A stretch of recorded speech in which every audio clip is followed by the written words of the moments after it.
Hello students, स्वागत है आपका अपने यूट्यूब चैनल पर प्ले विद साइंस में। लास्ट जो आपका चैप्टर मैंने क्लास 12 में बहुलक करवाया था, मेरे हिसाब से आपने सारे वीडियोस देखे होंगे और अच्छे से समझे होंगे, साथ ही साथ नोट्स भी बनाए होंगे। वो जो चैप्टर है वो मैं आपको कंप्लीट करवा चुकी हूँ। अब आपका जो चैप्टर है आपकी बुक के अंदर चैप्टर नंबर 2 विलियन चैप्टर जो है आपका सॉल्यूशन हम बोल सकते हैं जिसे, उसके बारे में आज हम विस्तार से पढ़ेंगे। तो सबसे पहले अपने बात करते हैं विलयन के बारे में। तो विलयन क्या चीज़ है ये आपको पहले समझना है। विलयन जो होता है ना वो विलायक प्लस विलय से मिलकर बना होता है, ठीक है। तो विलयन किन किन चीज़ों से मिलकर बना है तो आपको ध्यान में रखना है, विलय प्लस विलायक से मिलकर बना है। अब विलायक और विलय क्या है पहले इसको समझो आप लोग। देखो, अगर अपने बात करते हैं कि अगर आपने एक गिलास पानी लिया, ठीक है, और उस पानी के अंदर आपने चीनी घोल दी 1 चम्मच, ठीक है। तो अगर आप उस एक गिलास पानी के अंदर चीनी घोलते हो तो उसमें जो पानी है वहां पर वो पानी आपका क्या कहलाएगा, विलायक कहलाएगा, और जो चीनी है वो आपका क्या कहलाएगा, विलय कहलाएगा। ये आपको ध्यान में रखना है। विलायक मतलब जिसमें घोला जाता है, विलय यानी जिसको घोला जाता है, ये आपको ध्यान में रखना है। जब विलायक में विलय को घोला जाएगा तो जो आपका एक समांगी मिश्रण प्राप्त होता है उसे अपने क्या बोलते हैं, विलयन बोलते हैं। ये है आपका विलयन, ठीक है। तो आपको ये भी ध्यान में रखना है, विलयन क्या है, विलयन एक प्रकार का समांगी मिश्रण है। समांगी मिश्रण का मतलब होता है कि अगर अपने चीनी में से, अब आपने 1 गिलास पानी के अंदर चीनी घोल दिया, ठीक है, तो क्या आप उस 1 गिलास पानी में से चीनी को अलग कर सकते हो? नहीं कर सकते। क्या अलग से उसको पहचान सकते हो कि चीनी कहाँ पर है, पानी कहाँ पर है, मतलब कहाँ पानी का अमाउंट ज्यादा है, कहाँ चीनी का अमाउंट ज्यादा है? नहीं पहचान सकते। यानी जो आपका विलायक है उसके अंदर विलय अच्छी तरीके से घुल जाए और आप विलायक और विलय में भेद ना कर सको, पहचान ना सको कि इसमें विलय कौन सा है और विलायक कौन सा है, तो वो आपका समांगी मिश्रण कहलाता है। और हम जितने भी विलयन के बारे में पढ़ेंगे वो आपका समांगी मिश्रण होगा, जिसमें विलय को और विलायक को अलग अलग हम नहीं पहचान सकते, ठीक है। तो सबसे पहले अगर अपने बात करते हैं कि विलयन क्या था, आपका समांगी मिश्रण था। अब अपने बात करेंगे जो आपका विलयन होता है ना, ये आपके 3 प्रकार के होते हैं, आपको ध्यान में रखना है। विलयन कितने प्रकार के होते हैं, तो 3 टाइप्स के होते हैं। कौन कौन से होते हैं, तो जो आपका पहला है वो होता है आपका गैसीय विलयन।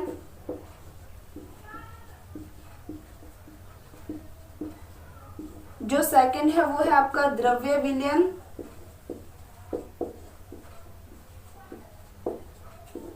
और जो थर्ड है वो आपका है ठोस विलयन,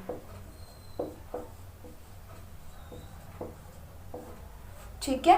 तो अब देखो, अगर अपने गैसीय विलयन की बात करते हैं तो गैसीय विलयन के अंदर क्या होगा, गैस होगा आपका अधिक अमाउंट में यानी विलायक के रूप में, और उसमें आप जो डाल रहे हो विलय के रूप में वो होगा आपका कम। मतलब अगर अपने बात करते हैं गैसीय विलयन के बारे में, तो गैसीय विलयन के अंदर भी 3 टाइप होते हैं, आपको ध्यान में रखना है, ठीक है। गैसीय विलयन के अंदर जो आपका गैस है वो किसके रूप में काम करेगा, विलायक के रूप में काम करेगा।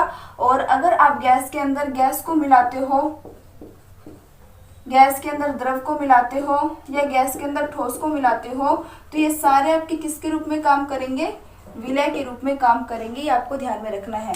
यानी जब मैं बोलूँ गैसीय विलयन या द्रव्य विलयन या ठोस विलयन, तो आपके माइंड में एक पिक्चर एकदम क्लियर होनी चाहिए कि जो गैस है वो तो आपका विलायक के रूप में काम करेगा और जो हम अदर चीज ले रहे हैं वो आपका विलय के रूप में काम करेगा, ठीक है। ऐसे ही द्रव्य विलयन की बात करें तो द्रव्य विलयन के अंदर द्रव आपका किसके रूप में काम करेगा, विलायक के रूप में। और इसके भी 3 टाइप के विलयन बन जाएंगे। द्रव के अंदर गैस को मिलाना, द्रव के अंदर द्रव को, और द्रव के अंदर ठोस को मिलाना, ठीक है। ये तो काम करेगा विलायक की भांति और ये सारे काम करेंगे विलय के भांति। नेक्स्ट अपने बात करें ठोस विलयन के बारे में, तो जो आपका ठोस विलयन होता है वो भी आपके 3 टाइप से हो जाएंगे। ठोस के अंदर गैस को मिलाना, ठोस के अंदर द्रव को मिलाना, और ठोस के अंदर ठोस को मिलाना। क्लियर बात। ये तो ठोस यहाँ पर किसके रूप में काम कर रहा है, विलायक के रूप में। और जो आपके गैस द्रव या ठोस आप एक्स्ट्रा में ले रहे हो वो किसके रूप में काम कर रहा है, विलय के रूप में। ठीक है, विलायक यानी जिसमें घोला जाता है, विलय यानी जिसमें मतलब अपने यूँ बोल सकते हैं विलायक जो है जिसके अंदर घोला जाता है, और विलय जिस चीज घोलने के लिए आपका सहायक है वो। ठीक है, तो अब अगर हम देख सकते हैं तो इनके भी कितने टाइप हो गए, 9 टाइप हो गए। विलयन के 3 टाइप हो गए, और इन तीनों के भी 3-3 टाइप आप पढ़ोगे तो इसके टोटल कितने टाइप आप पढ़ने को आपको मिलेगा, तो 9 टाइप आपको पढ़ने के लिए मिलेंगे। तो इसके बारे में हम अब अच्छे से बात करेंगे। जो आपके विलयन के प्रकार है उनके एग्जाम्पल के साथ उनके बारे में विस्तार से पढ़ेंगे। तो देखो, सबसे पहले अपने बात करते हैं गैसीय विलयन के बारे में। ठीक है, तो अभी मैंने कहा गैसीय विलयन है तो विलायक के रूप में हम गैस लेंगे, और विलय के रूप में एक बार हम लेंगे गैस, एक बार लेंगे द्रव, और एक बार लेंगे ठोस। ठीक है, तो आपकी ना बुक में यहाँ पर ये चीज़ मिसप्रिंट है। ठीक है, तो आप इस चीज़ को ध्यान से समझना। तो देखो, यहाँ पर सबसे पहले मैंने आपको क्या कहा, अगर आपका गैस ही विलायक हो और गैस ही विलय हो, यानी गैस के अंदर अगर गैस को मिक्स कर देंगे तो ऑब्वियस सी बात है 2 गैसों का मिश्रण होगा। और एग्जाम्पल में बात कर सकते हैं जैसे वायु है, वो आपका गैस के अंदर गैस का मिश्रण कहलाएगा। ठीक है, अब नेक्स्ट अगर अपने बात करते हैं गैस अधिक मात्रा में हो और द्रव कम मात्रा में हो। जिस वक्त गैस अधिक मात्रा में होगा और द्रव कम मात्रा में होगा तो आप खुद एग्जांपल सोच सकते हो, जो जल का वाष्पीकरण होता है, जल के वाष्पीकरण के अंदर क्या होता है कि जो जल वाष्प के रूप में उड़ने लग जाते हैं, उसमें आपके द्रव जो है वो होता है कम मात्रा में, और जो गैस होती है वो होती है ज्यादा मात्रा में। तो वो आपका गैस और द्रव का जो समांगी मिश्रण है वो द्रवों का वाष्पीकरण का एग्जाम्पल। ठीक है, ठोस जो है वो कम मात्रा में है और गैस अधिक मात्रा में है। ठीक है, तो जब गैस अधिक मात्रा में है, ठोस कम मात्रा में है, तो आप लोगों ने उदरपातन जो है उसके बारे में पढ़ रखा होगा। उदरपातन में क्या होता है कि जब कोई भी ठोस को, ठीक है, वायुमंडल में रख दिया जाता है, हवा के संपर्क में रख दिया जाता है, तो उस टाइम जो ठोस होता है ना उसमें से वो धीरे धीरे ठोस खत्म होने लग जाता है। जैसे अपने बोल सकते हैं नेफ्थलीन की थैलियाँ हैं, कपूर है, वो क्या होती है कि अगर उसको अपने हवा में छोड़ देना तो वो अपने आप ही क्या कर सकते, अपने आप ही क्या हो जाती है, खत्म होने लग जाती है। यानी ठोस से वो सीधे किस में परिवर्तित हो रही है, गैस में परिवर्तित हो रही है, और इसी को हम उदरपातन कहते हैं। ठीक है, तो उदरपातन के अंदर आपको ध्यान में रखना है गैस सर्वाधिक मात्रा में होता है और ठोस कम मात्रा में। नेक्स्ट अपने बात करते हैं, ये तो हो गया अपने तीनों गैसीय विलयन के बारे में। अब अपने बात करते हैं द्रव्य विलयन के बारे में। अगर अपने द्रव्य विलयन की बात करें तो उस टाइम जो आपका द्रव है वो है अधिक मात्रा में, यानी विलायक के रूप में काम करेगा, और उसके बाद अपने उसमें एक एक चीज पढ़ेंगे, जैसे गैस का विलय के रूप में, द्रव का विलय के रूप में, और ठोस का विलय के रूप में। ठीक है, तो सबसे पहले अपने बात करते हैं कि द्रव अधिक मात्रा में है। ठीक है, द्रव अधिक मात्रा में है, गैस कम मात्रा में है। ऐसा कब होता है, सोडा जल, यानी अपने बोल सकते हैं सोडा वाटर, जो अपने कोल्ड ड्रिंक्स वगैरह पीते हैं, तो कोल्ड ड्रिंक वगैरह में क्या होता है कि वो पूरी तरीके से जब पैक होता है और जैसे अपने उसके ढक्कन को खोलते हैं तो एकदम से जो गैस के कण होते हैं वो उस कोल्ड ड्रिंक से बाहर निकल जाते हैं। इसका मतलब ये हुआ कि उसके अंदर गैस के कण हैं, मौजूद हैं, तभी उसमें से गैस के कण बाहर निकलते हैं। जो कोल्ड ड्रिंक्स वगैरह होती है उसमें आपको ध्यान में रखना है, इसमें CO2 की मात्रा पाई जाती है। किसकी मात्रा पाई जाती है, CO2 की मात्रा पाई जाती है। काफी प्रेशर के साथ, दाब के साथ द्रव के अंदर गैस को घोला जाता है, और जैसे हम उसके ढक्कन को खोलते हैं वो फुल प्रेशर के साथ बाहर निकल जाती है। ठीक है, तो आपको ध्यान में रखना है कि जो द्रव होता है वो होता है सर्वाधिक मात्रा में कोल्ड ड्रिंक्स में, और गैस क्या होता है कम मात्रा में, सोडा वाटर, अमोनिकृत जल, ये सारे उसके एग्जाम्पल हैं। नेक्स्ट अपने बात करेंगे कि द्रव अधिक मात्रा में है और द्रव ही कम मात्रा में है। तो इसमें अपने बात कर सकते हैं जैसे अल्कोहल होता है। ठीक है, उसमें अल्कोहल में अगर जल को मिला दिया जाएगा तो ज्यादा मात्रा में अल्कोहल होता है, जल होता है कम मात्रा में। द्रव ही अधिक मात्रा में है, द्रव ही कम मात्रा में है, तो उस टाइम वो आपका द्रव द्रव मिश्रण कहलाएगा। ठीक है, नेक्स्ट अपने बात करते हैं द्रव अधिक मात्रा में है, ठोस कम मात्रा में है। जिस टाइम द्रव अधिक हो, ठोस कम हो, तो आपको पता है जो अपने पानी के अंदर चीनी घोलते हैं, ठीक है, या नमक घोलते हैं, तो उस टाइम हमारा द्रव अधिक मात्रा में होता है और ठोस कम मात्रा में। तो अपने इसके अंदर बात कर सकते हैं एग्जाम्पल के रूप में, जल में लवण, जल में शर्करा। ठीक है, अब ये तो हो गया आपके तीनों एग्जाम्पल द्रव्य विलयन के। अब अपने बात करते हैं ठोसीय विलयन के बारे में। ठोसीय विलयन के अंदर ठोस आपका विलायक होगा और आपके ये तीनों विलय के रूप में काम करेंगे। तो सबसे पहले अपने बात करेंगे कि जो ठोस है वो आपका सर्वाधिक मात्रा में है और जो आपका गैस है वो आपका कम मात्रा में है। अब ठोस सर्वाधिक मात्रा में हो और जब गैस कम मात्रा में हो तो उस टाइम अपने बोल सकते हैं कि जो आपका धातु है, ठीक है, धातु की सतह पर जब किसी भी मतलब वायु के द्वारा, वायुमंडलीय गैस के द्वारा जब उस पर अधिशोषण होता है तो उस टाइम ठोस अधिक होता है, गैस कम होता है। इस चीज को समझा देती हूँ मैं आपको कि जैसे मान लो एक इस तरीके से क्या है, यहाँ पर धातु है जिंक, मान लो ये क्या है आपका जिंक है, ठीक है। अब जैसे मान लो जिंक को अपने वायुमंडल में छोड़ दिया, ठीक है, तो वायुमंडल में छोड़ोगे तो जो वायुमंडल में जो गैस के कण होंगे वो इसके अंदर तक तो नहीं जा पाएंगे, कहाँ तक रहेंगे, इसके सतह तक होंगे, मतलब इसकी सतह पर होंगे चारों ओर, इसकी सतह को घेर लेंगे गैस के कण। तो वो जो प्रक्रिया होती है ना उसे अपने बोलते हैं अधिशोषण। एक शब्द आता है अवशोषण, एक शब्द आता है अधिशोषण। अधिशोषण के अंदर क्या होता है, जब किसी भी मटेरियल के ऊपर, सिर्फ ऊपर किसी दूसरे गैस द्वारा या फिर किसी चीज द्वारा दाब लगाया जाता है तो उसे बोलते हैं अपने अधिशोषण। लेकिन अवशोषण की बात करते हैं तो जैसे मान लो रुई है, रुई को आप पानी में डालते हो या उसके ऊपर पानी डालते हो तो वो जो रुई के अंदर पानी है ना बिल्कुल अंदर तक चला जाता है, उसे अपने बोलेंगे अवशोषण। लेकिन अधिशोषण के अंदर, अच्छा मैं आपको एक अच्छा एग्जांपल देती हूँ कि जो चौक है, ठीक है, चौक को अगर आप इंक में डालते हो, स्याही में डालते हो या इसके ऊपर इंक डालते हो तो जब आप चौक को तोड़ोगे तो आप देखोगे कि जो इंक है ना वो सिर्फ उसके सतह पर है, बिल्कुल अंदर तक नहीं जाता कभी भी। तो वो जो उसकी सतह पर जो प्रक्रिया होती है ना उसी प्रक्रिया को हम क्या बोलते हैं, अधिशोषण बोलते हैं। आपको ध्यान में रखना है। तो उस टाइम आपका ठोस सर्वाधिक मात्रा में है और जो आपका गैस है वो आपका कम मात्रा में, आपको ध्यान में रखना है, ठीक है। नेक्स्ट अपने बात करते हैं कि जो आपका ठोस है वो अधिक मात्रा में है और जो आपका द्रव है वो आपका कम मात्रा में है। देखो ठोस अधिक मात्रा में है और द्रव कम मात्रा में है तो उसमें अच्छे एग्जाम्पल होता है कि पारे के अंदर जिंक, पारे में कॉपर, ठीक है। तो पारा क्या है, एक प्रकार का धातु है, लेकिन ये आपको पता है धातुओं में अपवाद होता है क्योंकि एक ऐसा धातु है जो पिघली हुई अवस्था में होता है, ठीक है, मतलब वाटर के फॉर्म में होता है, आपको ध्यान में रखना है। तो जब अपने कॉपर की बात करें, कॉपर तो क्या है, ठोस धातु के रूप में है और पारा क्या है, आपका पिघली हुई अवस्था में है। तो इन दोनों का जो मिश्रण होता है वो आपका ठोस द्रव मिश्रण कहलाता है। नेक्स्ट अपने बात करते हैं ठोस ही अधिक मात्रा में है और ठोस ही कम मात्रा में है। जब ठोस अधिक मात्रा में हो और ठोस ही कम मात्रा में हो, जब दो अलग अलग धातुओं को आपस में मिक्स किया जाता है ना तो उस टाइम ये एग्जाम्पल आपका काम आता है। उसमें क्या होता है कि जैसे मान लो पीतल है, तांबा है, कांसा, मतलब जो कांसा है, पीतल है, ये क्या है, मिश्र धातु की एग्जाम्पल है। मिश्र धातु दो या दो से, मिश्र धातु की डेफिनेशन सुन लेना आप लोग एक बार, दो या दो से अधिक धातुओं को मिलाकर जो आपका तैयार होता है उसे मिश्र धातु कहते हैं, ठीक है।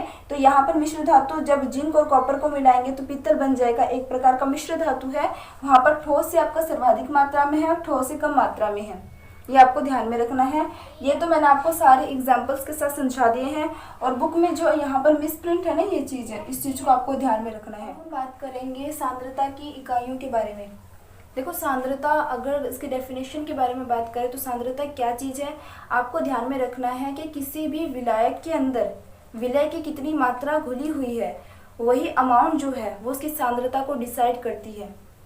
लास्ट वीडियो मैंने आपको बताया था कि 2 ग्लास पानी में अगर 2 ग्लास पानी है, एक में आपने 4 चम्मच चीनी का है और एक में आपने 2 चम्मच चीनी घोल रखा है, तो ऑब्वियस सी बात है जिसमें 4 चम्मच चीनी घोल रखा होगा आपने उसकी सांद्रता ज़्यादा होगी। यानी आप किससे डिसाइड कर रहे हो, आप जो विलय की मात्रा उसमें डाल रहे हो उसी से डिसाइड कर रहे हो। तो सीधी सी बात ये है कि किसी भी विलायक के अंदर विलय की कितनी मात्रा घुली हुई है ये उसकी सांद्रता को डिसाइड करती है, ठीक है। तो अब जो आपकी सांद्रता की इकाइयां हैं इसमें आपके 3 इकाइयां आपको ध्यान में रखनी है। एक तो है आपकी द्रव्यमान प्रतिशतता, एक है आपकी आयतन प्रतिशतता और एक है आपकी द्रव्यमान आयतन प्रतिशतता। तो सबसे पहले अपने बात करेंगे द्रव्यमान प्रतिशतता के बारे में। तो मैं आपको पहले से बोलती आ रही हूँ, जब हम कोई डेफिनेशन पढ़ते हैं तो जो उसकी हेडिंग होती है ना इस पे ज़्यादा फोकस किया करो, मतलब इसके नाम से आपको टॉपिक क्लियर होने लग जाएगा। द्रव्यमान प्रतिशतता, द्रव्यमान मतलब क्या होता है, एक प्रकार का भार होता है और भार किस में होता है, ग्राम में होता है, ये आपको ध्यान में रखना है, ठीक है। तो द्रव्यमान प्रतिशतता की बात करें तो द्रव्यमान प्रतिशतता क्या चीज़ है, तो अगर मान लो आपने 100 ग्राम विलयन ले रखा है, ठीक है, 100 ग्राम विलयन ले रखा है तो एक बात तो क्लियर है, अगर आप विलयन लेके चल रहे हो और विलयन अगर आपका 100 ग्राम का है तो उसके अंदर क्या क्या चीज है, एक तो आपका विलय है और एक क्या है आपका विलायक है। ठीक है, तो अगर आपको जो विलय है इसकी द्रव्यमान प्रतिशतता ज्ञात करनी है तो उसके लिए फॉर्मूला क्या होता है कि विलय का द्रव्यमान जो है ग्राम में अपोन में जो मतलब सॉरी विलयन के 100 ग्राम भार में उपस्थित विलय की ग्रामों में उपस्थित मात्रा, यानी अगर आप 100 ग्राम विलयन ले रहे हो और उसमें से आप विलय की मात्रा अगर फाइंड आउट करना चाहते हो, अगर पता लगाना चाहते हो, तो आप क्या करोगे, विलय की जो ग्रामों में मात्रा है उसका भाग दे दोगे किससे, विलयन की ग्रामों में मात्रा इंटू में 100। किसी भी चीज की अगर प्रतिशतता ज्ञात करेंगे, परसेंटेज ज्ञात करेंगे, तो माइंड में आपका क्लियर है कि 100 से तो मल्टीप्लाई करना पड़ेगा ही आपको। प्रतिशतता है, प्रतिशत यानी 100 से तो आपको गुना करना ही पड़ेगा, तो ये तो आपको क्लियर ही होगा। लेकिन अगर अपने बात करते हैं द्रव्यमान के बारे में, तो द्रव्यमान से इनका क्या मतलब है कि जो आपका विलयन है उसका ग्रामों में मात्रा, उसको अपने किससे भाग दे देंगे, विलय की ग्रामों में मात्रा से। तो इसका फॉर्मूला क्या हो जाएगा, देखना यहाँ पर इसका फॉर्मूला हो जाएगा विलय की मात्रा किस में लेनी है आपको, ग्राम में अपोन में विलयन की मात्रा, अपोन में विलयन की मात्रा, ये भी किस में लोगे, ग्राम में इंटू में 100। इससे आपका जो मात्रा क्या कहते हैं द्रव्यमान प्रतिशतता है वो आपको ज्ञात हो जाएगा, आपको ध्यान में रखना है। ठीक है, नेक्स्ट अपने बात करते हैं आयतन प्रतिशतता के बारे में। ठीक है, तो आयतन प्रतिशतता है, तो आयतन है तो अब जो हम अमाउंट लेके चलेंगे वो ml में लेके चलेंगे, मिलीलीटर में लेके चलेंगे। ठीक है, पीछे हम किस में लेके चल रहे थे द्रव्यमान को, ग्राम में, यहाँ पे आयतन को हम किस में लेके चल रहे हैं, मिलीलीटर में। प्रतिशतता है तो 100 से गुना होगा, क्लियर है। अब इसका फॉर्मूला क्या बनता है, इसका फॉर्मूला इसकी डेफिनेशन सुनना पहले। विलयन के 100 ml आयतन में उपस्थित विलय के आयतनों की मात्रा, यानी जो आपके विलय की जो मात्रा है किस में है, ml में, अपोन में विलयन की मात्रा,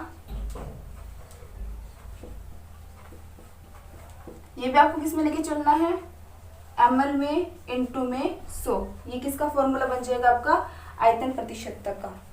जब आपको किसी भी द्रव के बारे में दे रखा होगा ना, तो वहां पर आपको आयतन प्रतिशतता ज्ञात करनी पड़ेगी, क्योंकि आयतन प्रतिशतता में अपने किस में लेके चलेंगे, ml में। और जब किसी भी ठोस पदार्थ की बात करेंगे तो उस टाइम हम किस में लेके चलेंगे, इसको ग्राम में लेके चलेंगे। अब अपने बात करते हैं द्रव्यमान आयतन प्रतिशतता के बारे में। तो द्रव्यमान आयतन प्रतिशतता में क्या है, डेफिनेशन सुनना, क्लियर हो जाएगा। विलयन के 100 ml आयतन में उपस्थित विलय की ग्रामों में मात्रा, यानी जो विलय है उसे तो आप लोगे ग्राम में, और जो विलयन है उसे आप लोगे ml में। तो यहाँ पर इसका फॉर्मूला क्या बन जाएगा, लिख देती हूँ मैं आपको। विलय